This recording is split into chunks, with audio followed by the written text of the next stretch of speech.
안녕하십니까, 킹메이커입니다. 급격한 전세금 상승으로 인한 대한민국 국민들의 부담은 날로 갈수록 증가하고 있습니다. 보통 전세를 구하실 때 전세 대출 많이 받으시죠? 오늘은 전세자금 대출 증가에 따른 시장 변화 점검이라는 연구 자료가 나와서 살펴보겠습니다. 내용은 이제 KB금융지주 경영연구소에서 나온 자료입니다. 이 썸머리를 한번 보시면요. 이제 전세 가격 상승과 전세자금 관련 지원의 확대되면서 크게 증가했다고 나오고 있습니다. 그래서 2012년엔 23조 원에 불과했으나 180조까지 증가했다. 그래서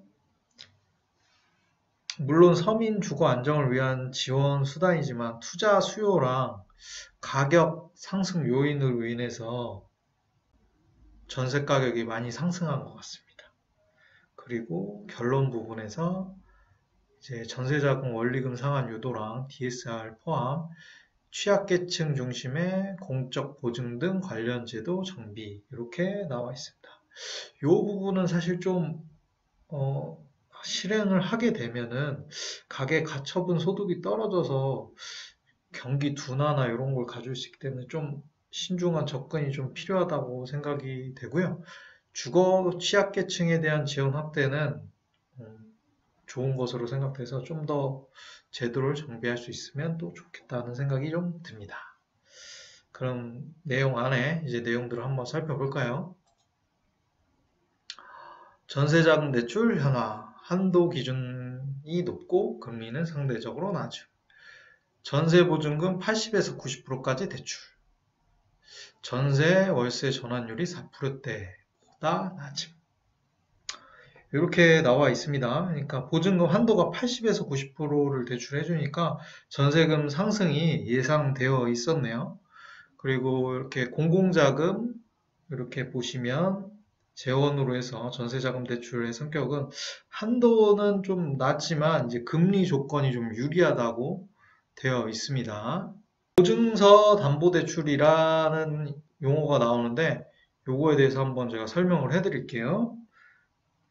주택금융공사나 주택도시보증공사, 서울보증보험공사에서 전세자금을 신청을 하시면요.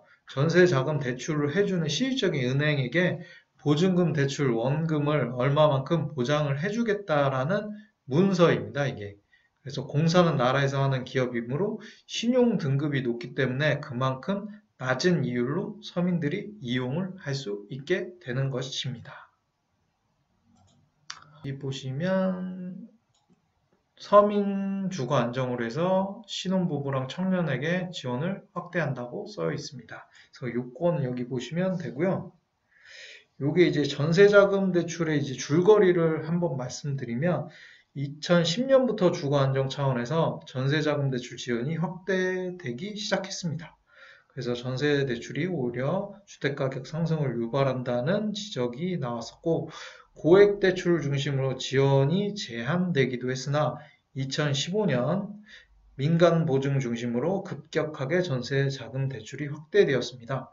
그리고 2014년 주택금융신용보증기금은 고액 전세자금 대출을 중단하고 별도의 전세 지원을 자제하였고 2017년 이후 주택담보대출에 대해서는 규제를 강화하는 반면 전세는 특정 계층 대상 한도 및 금리 완화를 지속하였습니다. 2018년 저금리 전세자금 대출이 주택 구입에 활용되는 움직임이 확대, 다주택자 및 고액 전세자금 대출에 대한 규제 강화, 현재까지 규제 기조를 유지하고 있습니다. 정부랑 서울시에서 지원 전세자금 대출에 대한 요건입니다. 여기 보시면 대출 한도는 살짝 조금 작은 데도 있고 큰 데도 있습니다.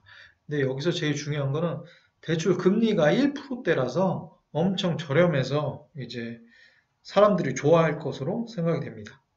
그리고 여기 보듯이 잔액이 엄청 증가하였습니다. 다음 거 보시겠습니다. 그 전세 시장의 변화 대해서 말씀하는 겁니다. 주택 전세 가격이 지속적으로 상승하고요. 임차인에게 부담으로 다가왔습니다. 그리고 지난 2년 동안 수도권 아파트 중심으로 높은 상승률을 기록하였습니다. 그리고 주택 전세 가격은 9.4% 상승하였고요. 여기 그래프를 보시면은 진짜 어마어마하죠. 그리고 여기 딱 수도권이 그 중에서 제일 많이 올랐습니다. 그리고 대전도 많이 올랐습니다. 그리고 이제 한 가지 좀 잘 몰랐던 것 중에 하나가 이제 보증금 있는 월세 비중이 증가했습니다. 이 임차 구조의 변화 중에 하나인데요.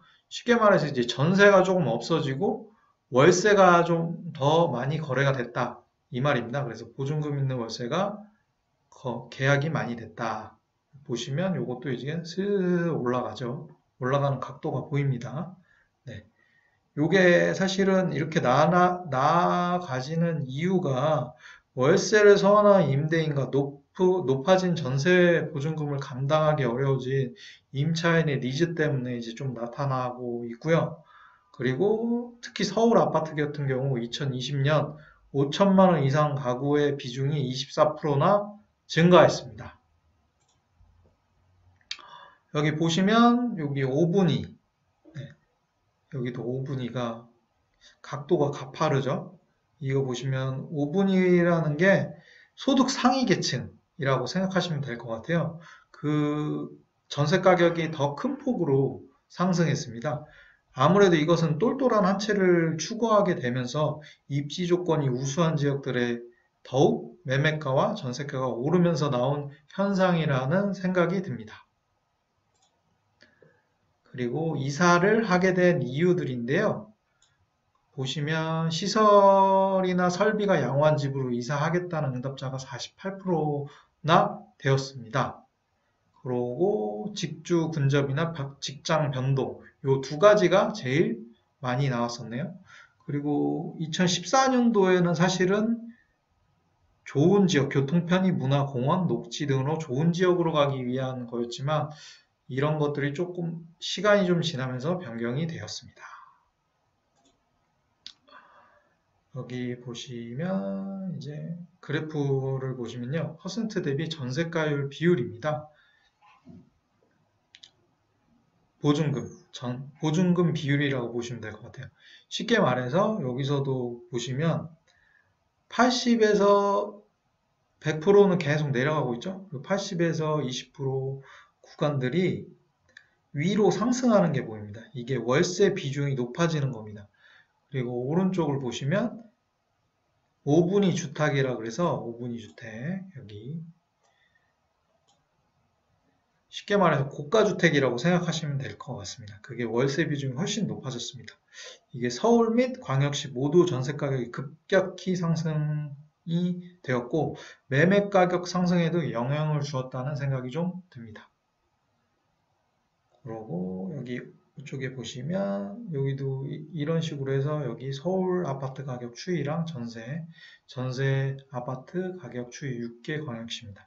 마찬가지로 되어 있고 서울이 좀 더 가파르다는 생각이 좀 보이네요. 이렇게. 그러고 여기서 이제 하나 나왔던 게 이제 무주택자 전세자금 대출형 갭 투자 해서 이제 전세자금을 받아가지고 요거를 전세를 안 하고 유동자금을 확보해서 투자를 한다는 내용이 좀 나와 있는데요. 이게 쉽지는 않을 거라는 좀 생각이 듭니다. 우선 아는 사람이 주택이 있어야 되는데, 그리고 주택자금 대출을 받는다고 얘기도 해야 되고, 이런 이제 가정들이 좀 쉽지 않다는 좀 생각이 듭니다. 근데 이제 요게 이렇게 나온 게 하시는 분이 있어서 나오는 거라는 생각도 좀 들기도 합니다. 그리고 여기 보시면 보통 이제 딱 전세자금 대출 규제가 고가주택이랑 1주택자에 대해서 규제가 되어 있다고 이렇게 강화가 되는 게 보입니다. 이게 뭐 당연한 규제라는 생각이 좀 듭니다. 그리고 주요 시중은행 이제 금리들이고요. 담보대출보다 좀 싸다는 느낌이 좀 드네요. 네네. 그래서 이렇게 해서 이제 요 연구 연가의 결론은 합리적인 수준의 관리 필요, 과도한 대출로 인한 유동성 증가로 인한 부작용은 최소화가 필요. 전세자금 대출 보증은 주거 취약계층에 대한 많은 혜택을 주고 중위소득 이상 경우 시장의 논리에 맞게 맡기는 게 바람직. 주택가격 하락 시 전세보증금 손실 방지를 위한 전세 대비 매매가 대비 일정 수준 이상인 경우 전세자금 대출 취급을 제한해야 된다고 말하네요. 그리고 전세가 대비 80% 넘는 경우 일정 부분 월세로 전환, 전세자금 대출이 가능하도록 하고 세입자의 리스크 관리를 위해서 매매가 대비 과도한 전세보증금은 지양할 필요가 있습니다. 전세자금 대출, 원리금 상환 유도, DSR 포함으로 시중의 과도한 유동성 회수, 청년, 서민, 취약계층 중심으로 전세자금 대출을 한정 혜택을 확대하는 것을 추천한다고 합니다. 이렇게 되고요. 저의 생각은 은행 입장에선 대출이 부실화되면 안 되기 때문에 이런 식으로 좀 결말을 지은 것 같습니다. 그리고 전세자금 대출은 서민들에게 꼭 필요한 대출인 만큼 주거를 하기 위해서는 담보대출, 전세자금 대출 등 많은 대출을 이용하고 있습니다. 그렇게 해서 주택에 거주하게 됩니다. 그래서 전세자금 대출이란 부분이 생각해 보면 잘 돼 있다는 생각이 좀 들고요. 여기서 이제 정부와 서울시에서 지원해주는 전세자금 대출이 금리가 좀 낮은 부분이 사회 초년생이나 1인 가구에게 도움이 될 거라는 생각이 좀 듭니다. 그러나 이제 시중 은행들의 80%에서 90% 되는 전세자금 대출의 한도는 주택의 매매 가격을 상승시키는 요인으로 좀 생각돼서 어느 정도 관리가 필요하다고 보입니다. 이상 킹메이커였습니다.